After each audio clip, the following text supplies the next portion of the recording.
Big change are coming to the Eternal City. Gianpiero Gasperini is the new manager of AS Roma, known for transforming Atalanta into one of Europe's most exciting and attacking teams to watch.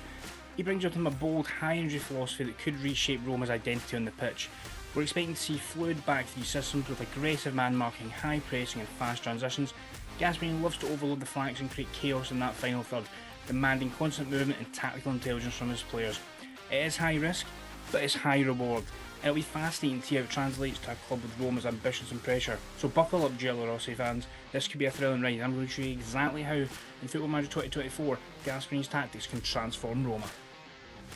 So first up with Roma, as we can see here, in the Coppa Italia third round we managed to beat Palermo 1-0 thanks to a goal from Dovbyk in the 88th minute. We then beat City rivals Lazio 3-2 in the quarter-finals. Nice to get past our City rivals, but it was tougher than we'd have hoped, which set up a semi-final tie against Gasperini's old team Atalanta, and we managed to draw 1 each in the away leg, and then at home we managed to win 1-0, Dybala scoring, so that's 2-1 into the final. And in that final we managed to beat Torino 4-3, 4 goals from Paulo Dybala, including 2 in the 88th and 89th minute, just before Messina scored in the 91st for Torino to make it a hectic final few moments. But we managed to win a trophy, and will that be the only trophy we'll win this season? And the answer to that is no, because we managed to take on Italian rivals Inter Milan in the Europa League final.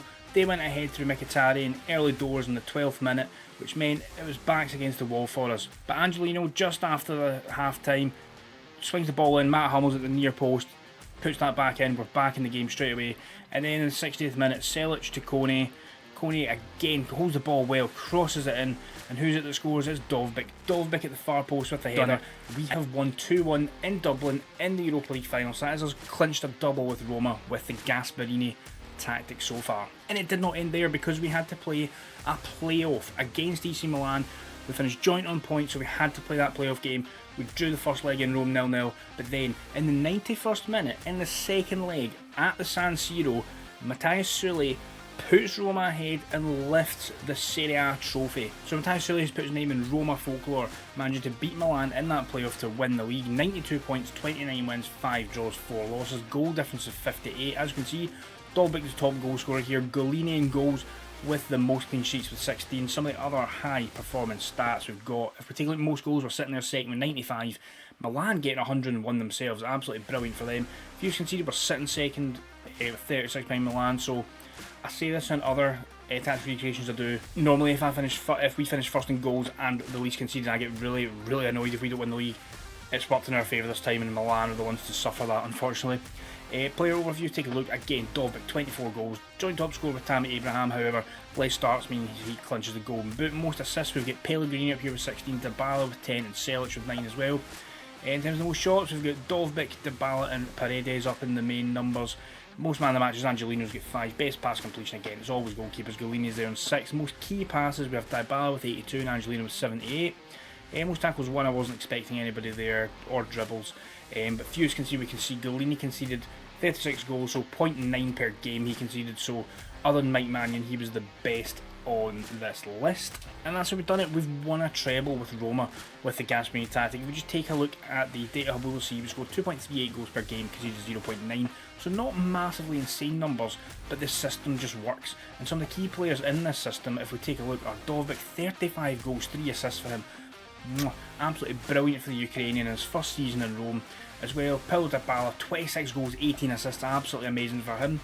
Matt Hummels managed to get 13 goals, Lorenzo Pellegrini get 10 goals and 20 assists. And if we take a look here and highlight it, Matthias Sully, the man who won Serie A, started 1 game this season.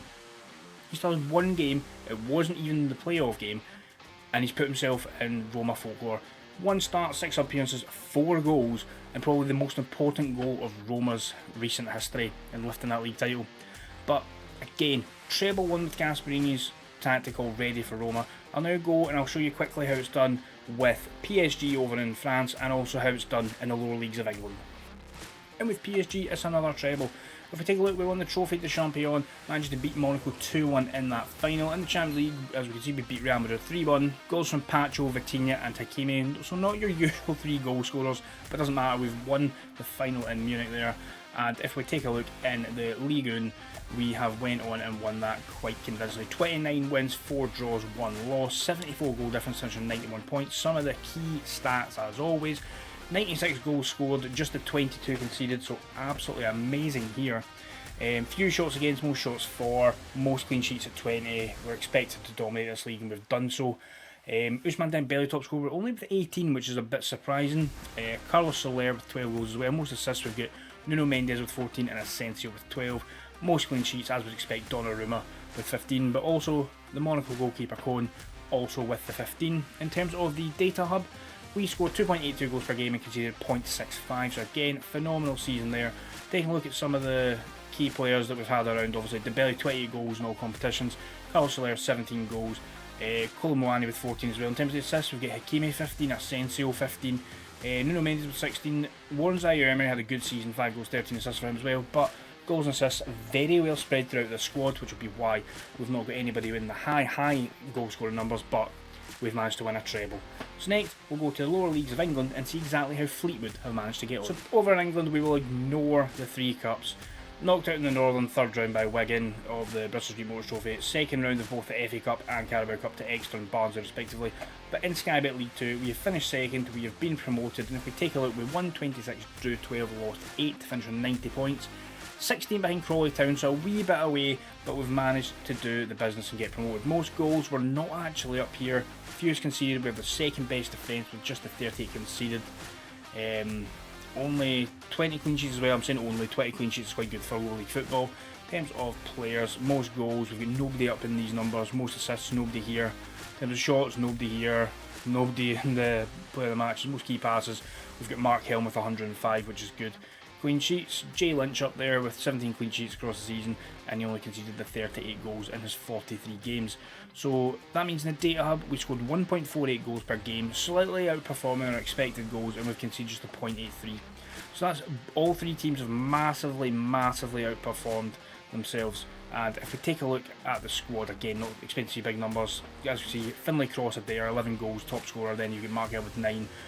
Lonergan with 8, and then a lot of players getting, ranges from 1 to 7 goals. Assist numbers not massively high either, but I wasn't really expecting that with a lower league side just because of how intense this tactic is. But we've managed to finish second, we've got promoted, which is all you really hope for in lower league football. So now we'll go back to Roma and see exactly how Gasperini could line up with Roma. And here we are with Gasperini's 3-4-2-1 he will predominantly use at Roma, in my opinion. I think he'll just continue to use it the same way Roma have previously used a similar formation under Jose, so it's not like it was too long ago that they've used this, but we'll need to wait and see. So we'll run through it as always. We're going the positive mentality, in possession, we're playing it fairly wide, we're passing into space, we're playing it out of the defence. We've got the slightly shorter passing and we're playing at a slightly higher tempo, and we're asking the players to be more expressive. In transition we are counter-pressing, we're countering, we're distributing it to the centre-backs and full-backs. Although we're not actually playing with an actual full-back, this will still seek out the wing-backs to get the ball to them as an outlet. And out of possession we're playing with a high press, the high defensive line, triggering the press more often, and we're preventing the short goalkeeper distribution, so really compacting the midfield. The way Gasperini likes to press hard, and hard work and focus is exactly what he's after. And in terms of the players we have here, we've got a sweeper keeper on support with pass shorter. The right hand side and left hand side of the centre backs are both wide centre backs set to defend just with their normal instructions. The centre back in the middle is a ball playing defender on defend with tackle harder and mark tighter. Going right to left, we have a wing back on attack on the right hand side, cross more often, stay wider. We then have a defensive midfielder on support with take your risks, and then we have a Scundo Volante on support with get further forward. On the left we have a wing back on attack, crossing more often and staying wider, so the two wing backs will just continually stay wide, crossing the ball to the forward 3 quite convincingly. And then we have, of the attacking trio, the attacking midfielder on the right hand side of the two will be attacking midfielder on attack, take more risks and move into channels. And the left will be an attacking midfielder on attack with stay wider, and up front we have an advanced forward on attack. So we have it. If you need to pause the video etc at any point to get this all down rather than downloading it, that's absolutely perfect, you can do so now. As well, I will leave a link to all places you can download this from. And as always, like the video, comment down below any other tactics you'd like to see me do, subscribe to the channel, and I will see you all next time.